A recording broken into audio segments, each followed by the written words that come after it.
আমার ভালোবাসার মিষ্টি বন্ধুরা, তোমরা সবাই কেমন আছো? আমি জানি তোমরা এই গরমে একটুও ভালো নেই। তাই তোমাদের মনকে শীতল করতে আমি লামিয়া চলে এসেছি নতুন একটি মজাদার গল্প নিয়ে। আজকের গল্পটি শুনলেই তোমাদের পাইপ দিয়ে জল বের হয়ে যাবে। তাই গল্পটি শোনার আগে অবশ্যই হেডফোন ব্যবহার করো। আমি ক্লাস 7-এর একজন ছাত্রী। আমি রেজাল্ট ভালো করায় স্যার আমাকে পছন্দ করতেন। স্যার আমাকে নিজের মেয়ের মতন দেখতেন। একদিন স্যার আমায় বলল, শোনো মা, তুমি আজ ছুটি শেষে আমার অফিসে দেখা করে যেও। যখন স্কুল ছুটি হলো তখন দেখা করতে গেলাম। তারপর আমার সাথে যা ঘটেছিল সেটা আমার কল্পনার বাহিরে। আমাদের স্কুলের গণিত টিচার মোহন স্যার, উনি সহকারী প্রধান শিক্ষকও। আমাদের এবছর থেকে ক্লাস নিচ্ছেন। আমাদের কম্বাইন্ড স্কুল, ছেলেরা এক পাশে আর মেয়েরা এক পাশে বসি। স্যার খুব ভালো গণিত বোঝান, তবে স্যার বেশিরভাগ সময় আমাদের ভালো করে পড়ান। পড়াও বেশি আমাদের ধরেন, ছেলেদের পড়া কম ধরেন। আর পড়া না পারলে খুব মারেন। আর আমাদের পড়া না হলে কিছুই বলেন না। আর পড়া পারলে আশীর্বাদ করে দেন। বেশ কিছুটা সময় কেউ কেউ হয়তো স্যারের কাছ থেকে আশীর্বাদ পাওয়ার চেষ্টা করে, কিন্তু তারা পায় না। তবে বেশিরভাগই ঠান্ডা বরফের মতো চুপ থাকে। কারণ স্যারের কথার অবাধ্য হলে স্যার তার অফিস রুমে ডেকে পাঠায়। আজ আমায় ডেকে পাঠিয়েছিল। খুব ভয়ে ছিলাম। আমার হাতের লেখাগুলো নাকি খুব সুন্দর। স্যার আমাকে উপদেশ দিয়ে বললেন, তোমার হাতের লেখা খুব সুন্দর হয়, তুমি ভবিষ্যতে ভালো কিছু করতে পারবে। স্যার আমার খুব প্রশংসা করেছিল। আমাকে দেখতে নাকি স্যারের মেয়ের মতো। আমার মতো স্যারের নাকি একটা মেয়ে আছে। আমাকে স্যার পরীক্ষায় বেশি নাম্বার দিবেন। কারণ হলো আমি নাকি দেখতে স্যারের মেয়ের মতো। স্যার এরকম ভাবে আমায় ডাকতেন স্যারের অফিসে। আর ক্লাসে যেন বেশি কথা না বলি। স্যারের অফিস থেকে বের হবার পর আমার মনে হয়েছিল, স্যার এরকম অদ্ভুত কেন? স্যার আমাকে বলেছিল, মা, তোর মতো আমার যে মেয়েটা ছিল সে বেঁচে নাই, মারা গেছে আরো 5 বছর আগে। স্যারের এই কথাগুলো শুনে আমি কেঁদে ফেলি। তারপরের ক্লাসগুলো আমি আর ঠিক করে করতে পারিনি। ছুটি হবার সাথে সাথেই বাসায় চলে এসেছি। 2 দিন স্কুলে যাইনি। আজ স্কুলে আসার পর টিফিনে সব মেয়েরা আমায় ঘিরে ধরল। স্কুলের কিছু বড় আপু এসেছে। সেদিন কি হয়েছিল সবাই জানতে চায়। আমি তাদের কিছুই বলতে পারলাম না। তখন আমার এক বান্ধবী বলল, স্যার নাকি ওকেও ডেকেছিল। ওকেও বলেছিল স্যারের অফিসের জমা খাতা পত্রগুলো দেখতে, এরকম স্যার তাকেও ডেকেছিল। স্যার ওকেই এই কথা বলেছিল যে তাকেও নাকি দেখতে তার মেয়ের মতো। আরেক আপু বলল, এই তো মাত্র শুরু, এমন আরো হবে। আর কাউকে কিছু বললে শুধু পরীক্ষায় ফেলই করাবে না, সাথে নাকি মিথ্যা বলে স্কুল থেকে টিসি দিয়ে বের করে দিবে। আরেক আপু বলল, উনি একদিন একটা সমস্যার কারণে স্যারের কাছে ছুটি আনতে গেলে স্যার তাকেও নাকি বলেছিল তাকেও দেখতে স্যারের মেয়ের মতো। আমি ঠিক বুঝতে পারছি না, স্যার যাকে তাকে বলে তাকে নাকি দেখতে তার মেয়ের মতো। খুব অদ্ভুত ব্যাপার তো। আসলে স্যারের কি জ্ঞান হারিয়ে ফেল নাকি? আমি আপুকে বললাম, আপু, আপনারা কিছু বলেন না? কি বলবো বলো, কিছু একটা তো করেন। এভাবে আর কতদিন? আর কেন এই চুপ থাকা? তুমি ঠিক যে কারণে চুপ হয়ে আছো। আর কাকে বলবে বলো? স্যার কাউকে জানানোর সুযোগই দেয় না। 2 সপ্তাহ পর আমাদের প্রধান শিক্ষক সবাইকে অ্যাসেম্বলিতে দাঁড় করিয়েছেন।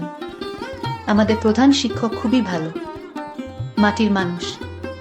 আমাদের সাথে স্যারের দেখা খুবই কম হয়। স্যার নানা কাজে ব্যস্ত থাকেন, তবে যখনই দেখা হয় আমাদের সাথে খুব হেসে মায়া দিয়ে কথা বলেন।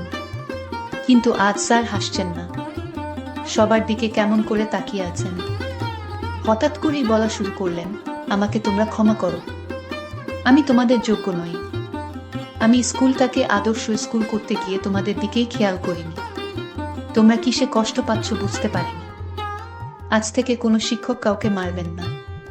তোমরা আর শিক্ষকের কাছ থেকে অবহেলাও পাবেন। তোমাদের আর কোনো শিক্ষক মারতে পারবে না। আর আজ থেকে ছেলেদের সকল সমস্যার জন্য একজন পুরুষ শিক্ষক আর মেয়েদের জন্য মহিলা শিক্ষক থাকবে। নিজেদের সকল সমস্যার কথা তাদের জানাবে। ছুটির প্রয়োজনে তারাই ছুটি দিবে। এরপরও কারো সমস্যা থাকলে আমায় জানাবে। দয়া করে কেউ চুপ থাকবে না। পরে আমরা জেনেছিলাম স্যারকে কে যেন চিঠি দিয়ে সব জানিয়েছিল। স্কুলের শিক্ষকের এরকম লেখাপড়ায় অবহেলা করার জন্য তার বিরুদ্ধে চিঠি লিখেছিল। আমি স্কুল থেকে বাড়ি ফিরলাম আর মনে মনে চিন্তা করলাম, স্যার যাকে তাকে নিজের মেয়ে মনে করে, এটা তো একটা অদ্ভুত ব্যাপার। না, এই স্কুলে পড়ালেখা তেমন ভালো হয় না, আমি এই স্কুলে লেখাপড়া করব না মনে মনে সিদ্ধান্ত নিলাম। আমি বাড়িতে গিয়ে বাবাকে বললাম, বাবা যদি আমাকে লেখাপড়া করাতে চাও তাহলে আমাকে একটা মহিলা মাদ্রাসায় ভর্তি করে দাও, যেখানে আমি হিজাব পরে মাদ্রাসায় যাব। বাবা আমার কথা শুনে বাবা বলল, দেখো মা, আমি কিছুদিন পর তোমাদের অন্য শহরে গিয়ে বাসা রাখবো। মা আর কিছুদিন লেখাপড়াটা করো, তারপর শহরে গিয়ে তোমার যা যেখানে ইচ্ছা সেখানেও লেখাপড়া করতে পারবে, আমি কোনো বাধা দিব না। আমি বললাম, বাবা তাহলে কতদিন পর শহরে উঠবা?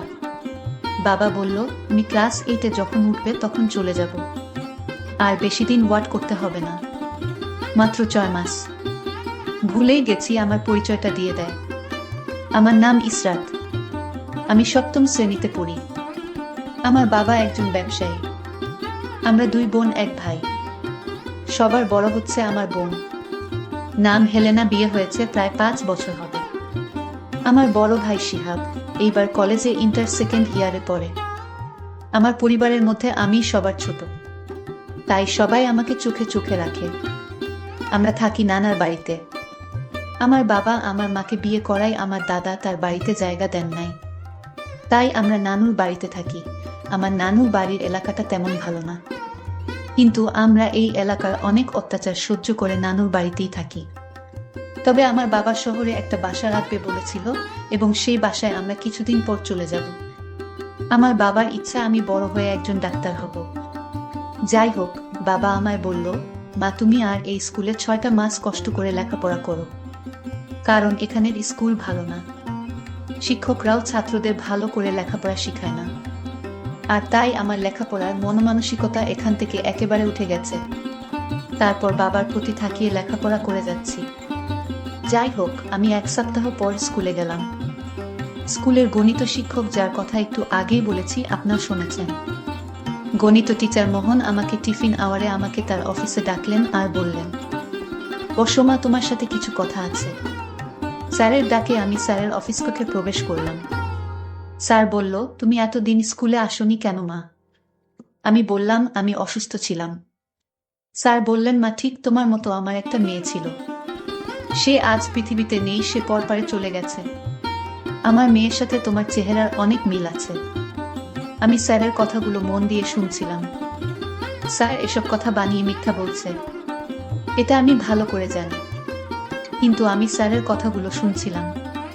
স্যার বলল, স্যারকে আমি বললাম, স্যার আপনি তো আমার বাবার মতো, আপনি মিথ্যা কথা বলেন কেন? কেন মা, আমি আবার মিথ্যা বললাম কখন?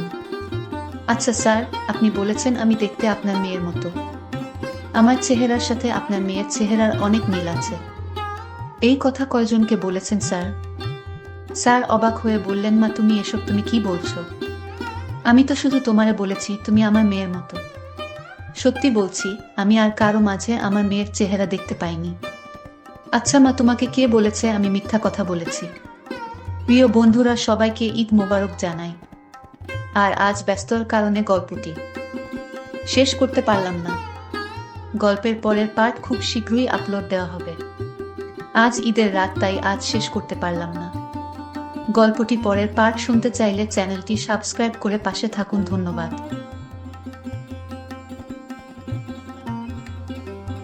বন্ধুরা, আমি লামিয়া অনেক কষ্ট করে তোমাদের জন্য ভিডিও বানাই, আর পরবর্তী গল্পে আমি আমার ইমো নাম্বার দিব এবং তোমরা সবাই আমার সাথে ভিডিও কলে কথা বলতে পারবা। শুধুমাত্র যারা আমার চ্যানেলটিকে সাবস্ক্রাইব করবে আমি তাদের সাথে ভিডিও কলে কথা বলবো।